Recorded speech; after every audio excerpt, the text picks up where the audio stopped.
He then starts to cut away all of the car that's beyond repair.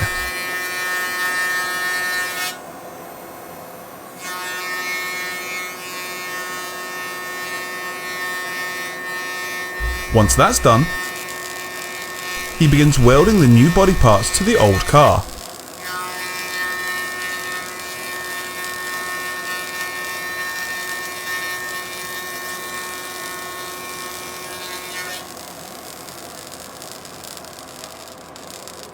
And before you know it, the Peugeot 307 breathes new life.